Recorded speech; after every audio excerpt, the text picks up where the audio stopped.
You've gotta be kidding me. Actually, goddamn kidding me. I really did not want to make two of these videos in a row, but here we are. So, Arkane Austin just shut down, and to say that I'm livid would be a severe understatement. I am furious, enraged, sick to my stomach. It was culled alongside Tango Gameworks, Roundhouse Studios, and AlphaDog Studios, and none of these are okay. The fact that they were all closed sucks, but Arkane Austin was the one that got to me in particular. If you've seen my previous video on how Deus Ex died, then you probably are aware that I'm a huge Immersive Sim fan. And if you haven't, well, now you know. They're my favorite kinds of games, and in the AAA space, they're a dying breed. Very few developers make them anymore, but one of the studios that's been carrying the torch into the new millennium was Arkane. They created Arx Fatalis in 2002, a spiritual successor to the old Ultima Underworld games, and helped revitalize the immersive sim in the 2010s with Dishonored, one of my favorite games of all time. It combined the design philosophies of Thief and Deus Ex in brilliant ways, modernizing the controls but still maintaining the sense of freedom that comes with the genre, and creating a captivating fictional world alongside it. Dishonored was enough of a critical and commercial hit that it allowed Arkane to split into two studios, one being in Austin, Texas, and the other in Lyon, France. The Lyon studio would go on to produce the criminally underrated Dishonored 2, as well as Death of the Outsider and Deathloop, and they're currently working on the Marvel Blade game. But Austin went on to make Prey in 2017, which I and many other ImSim enthusiasts believe to be the best immersive sim to come out in the 2010s, and honestly, one of the best overall. It was so well designed and beautiful and open-ended and fun, paying homage to the System Shock games in an even more faithful way than BioShock ever did. It was also a commercial failure, because Daddy Bethesda failed to market the thing, and royally screwed them over by forcing them to adopt the name Prey for their new IP, which already belonged to another game of Bethesda's that they had already previously screwed over. I'm sensing a pattern here. I didn't buy it until a year after its release because I knew nothing about it, and I was the guy who bought Dishonored 2 on day one. That's how poor the marketing was for the new Prey. It was after this point that Arkane founder Raphael Colantonio, who was leading the Austin branch at the time, left the studio to form his own, and what followed was a mass exodus of the talent that made up the Austin studio between then and the release of their next title. It actually seems to have been quite similar to what happened to Eidos Montreal after the Mankind Divided sequel was cancelled. Talented people leave the places they work at when their jobs are no longer creatively fulfilling. Who would have guessed? The person who wound up taking up the mantle at the Austin studio was Harvey Smith, an immersive sim alum who had been the QA lead for the original Deus Ex and game director of Invisible War. He had previously been the head of the Lyon studio and director of the Dishonored franchise, but Colantonio's departure prompted him to move back to Austin, his place of origin. And this was right about when Arkane's golden age began to fade. The Lyon studio was compelled by Bethesda to assist Machine Games with their controversial title Wolfenstein Youngblood, as well as provide assistance with the disastrous Fallout 76. They eventually released Deathloop in 2021, delayed a year due to the pandemic, and it was received fairly positively and seemed to be commercially successful, probably one of Arkane's best-selling overall. This was also a few months after Bethesda and all of their subsidiaries were acquired by Microsoft in their endless quest for expansion in the games market. The Austin studio, however, was not doing so well. They'd spent their time since 2018 developing Redfall, the now infamous multiplayer looter-shooter themed around vampires. When I first saw the announcement trailer for it, I was skeptical of the idea and would have preferred a single-player experience, but was somewhat hopeful that it could become something fun and unique. However, the more pre-release material and articles about the game released, the more obvious the warning signs became. The game industry in the AAA space had been moving towards live services over compelling or even complete games, with every title becoming filled with more microtransactions, pre-release bonuses, DLC, and content roadmaps. Fallout 76's existence was proof of that. And Redfall, it seemed, was going down that same path. When it released in May of last year, it was panned by both critics and audiences for being buggy, ugly, incomplete, and just not fun to play.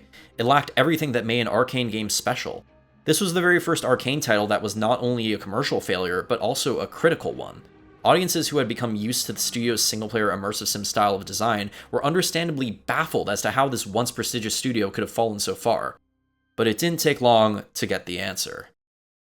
On June 1st, 2023, Jason Schreier revealed a bombshell article detailing Redfall's turbulent development, revealing that the studio turnover since Colantonio's departure was so high that it was estimated that a good 70% of the employees who worked on Prey were no longer with the company by the release of Redfall.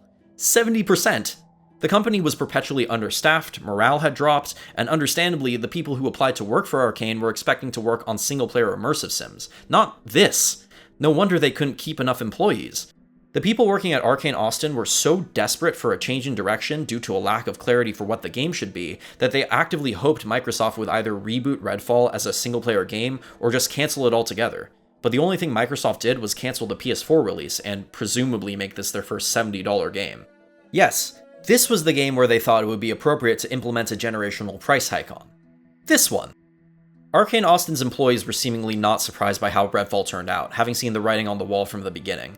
They attributed a lot of its shortcomings to a failure in leadership on the part of Harvey Smith and Ricardo Behr, who co-directed the game, and I definitely think they hold at least some responsibility for how things turned out. From the sound of things, it seems that Smith believed Redfall would come together at the last minute through arcane magic, which to me sounds a lot like a code word for crunch, as it was at BioWare. While that sucks, it's unfortunately not exactly an outlier in the game industry. Equally responsible, however, was ZeniMax Media, Bethesda's parent company, who were the ones compelling the studios under them to make live service games in the first place, even when it didn't make sense. It's like when BioWare, the creators of Dragon Age and Mass Effect, were forced to make Anthem, which has become a cultural footnote in a few short years. Same can be said about Crystal Dynamics and Eidos Montreal being forced into developing Marvel's Avengers. It never turns out well, and I don't understand why publishers haven't learned this lesson yet. Anyway, we were pinky promised by Microsoft that they wouldn't shut down Arkane Austin, and it seemed like they were developing a new title already after Redfall, based on some job listings. In the meantime, they continued updating Redfall with the intent of adding in promised content, including DLC items, as well as fixing bugs.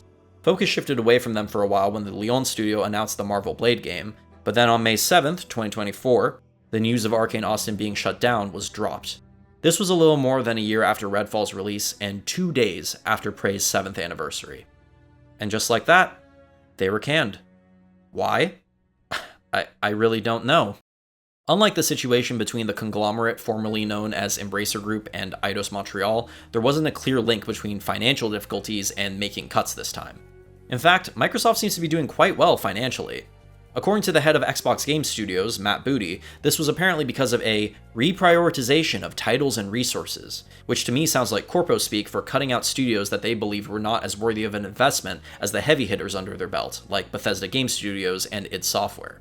That's just my speculation, but the fact that they also closed Tango Gameworks makes it seem rather suspicious for reasons I will get into later.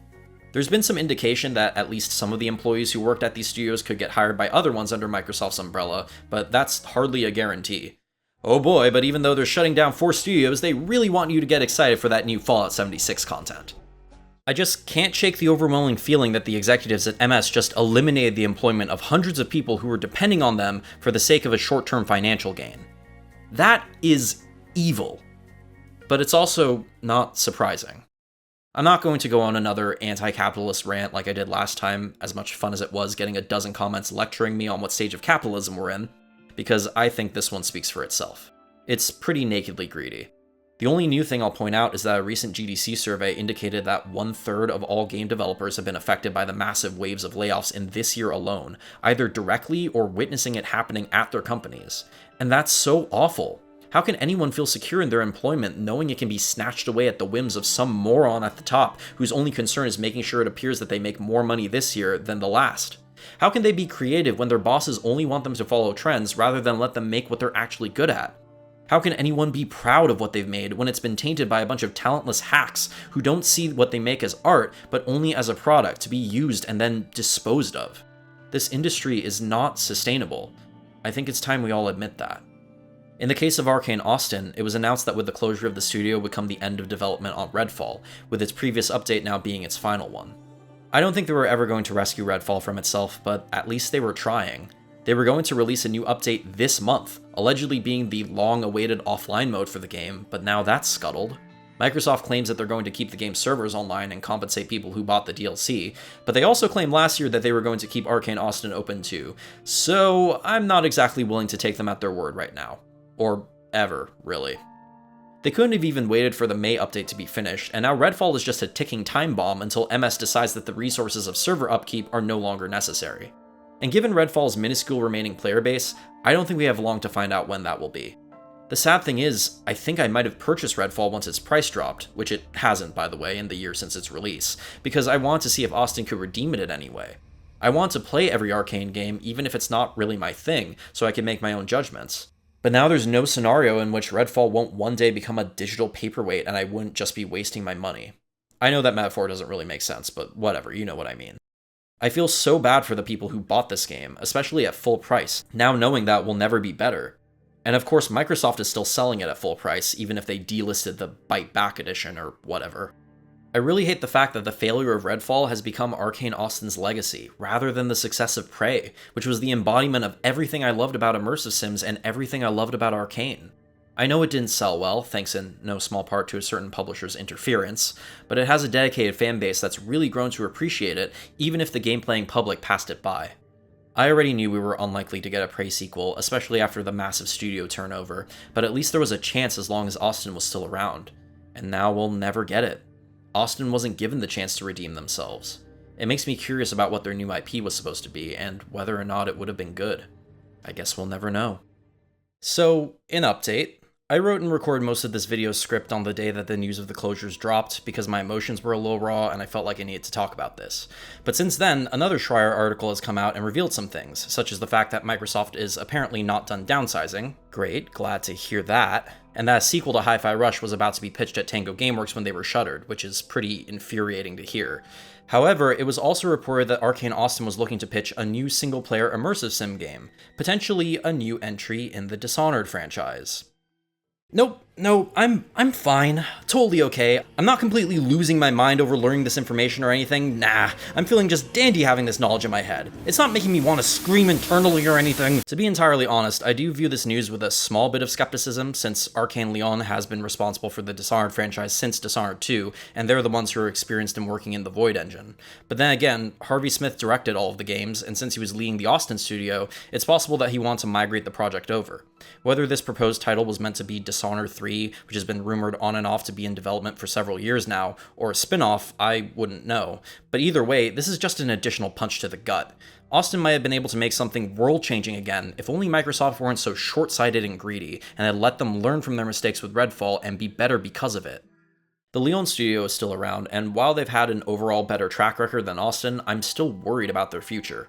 They're probably safe for the Blade game, since I know Bethesda/ZeniMax/Microsoft are probably salivating at the prospect of the money they'll get from a licensed Marvel game.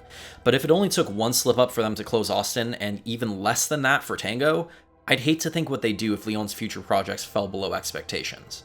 They're one of the last carriers of a dying legacy, one that started with Looking Glass Studios. If they vanish, the AAA immersive sim may truly be gone forever, and that would be a tragic loss I may never get over. Just like with Eidos Montreal, a wave of saddened tweets flooded Twitter in response to the news of the studio closure. Fans of Prey and Dishonored came to express what Arkane meant to them, and former employees spoke about their positive experiences with the company. An account dedicated solely to counting down days since Prey's release for a sequel announcement solemnly posted that it was over. Harvey Smith posted a farewell thread expressing his support for the former employees, and Raphael Colantonio criticized Microsoft's decision-making. But the tweets that caught my eye the most were a chain by Dinga Bakaba, the head of Arkane Lyon and director of Deathloop.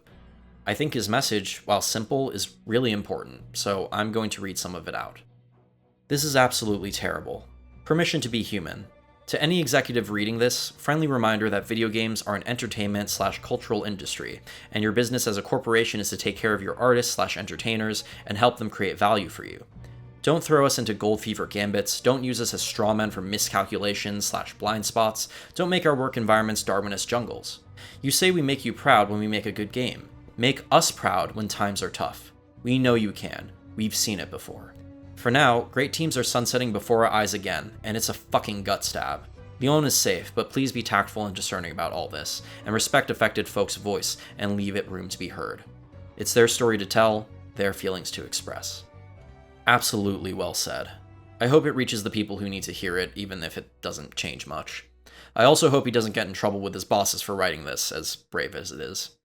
Right now, a lot is up in the air, and I'm absolutely devastated at the double punch of bad news in the realm of AAA immersive sims. We're less than halfway through 2024, and already I feel like the art that once inspired me is crumbling before my very eyes. I know we have indie devs who are doing their best to carry the legacy forward on their own, and I'm really glad that's happening. But I can't help but feel like it didn't have to be this way. If only the game industry respected its history, respected the people who made it the juggernaut it is, respected the fact that it's the hard work of talented and often underpaid developers who built the industry's legacy. Because without them, what legacy do they even have? I like to emphasize that I'm not putting more importance on the closure of Arkane Austin than I am on the closures of the other studios. Arkane Austin is just the one that I'm emotionally attached to, and also the only one of the 4 that I've played the games of. The loss of Tango Gameworks made people at least equally, if not far more angry at Microsoft, because unlike Arkane Austin, their last game, Hi-Fi Rush, was a critical and seemingly commercial success with a dedicated fanbase. Ghostwire Tokyo and the Evil Within games seem to do well too, so it's honestly confusing as to why they were shut down. Not to mention worrying. If a company like Tango can get shut down after releasing a commercially successful, award-winning, beloved game, who's to even say who gets the axe at Microsoft next? It lends some credence to the theory that the closures were purely motivated by greed on Microsoft's part, since Tango wasn't known to make a ton of heavy-hitter titles either. Once again, I'd like to sincerely wish the former employees of Arkane Austin, Tango Gameworks, AlphaDog, and Roundhouse good luck in finding new employment. And I'd like to give a big triple fuck you to Bethesda, ZeniMax, and Microsoft, whichever one of them is responsible for this atrocity.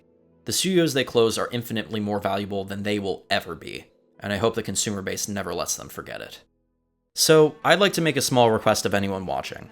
If Arkane's games touched your life in a profound way like they did mine, or even if you simply enjoyed them and find the closures as unjust as I did, please put the number 451 into the name of your social media profile.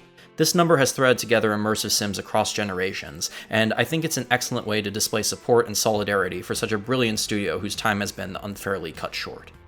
As for me, I definitely did not mean to make 2 of the same kinds of videos in a row. This is not the direction I intend to take my channel in. I've got a big Half-Life related video coming soon, so please like and subscribe, comment your thoughts down below, and keep an eye out for the next video. For now though, I think it's time that I return to the mind game. Rest in peace, Arkane Austin. I'll see you in my dreams.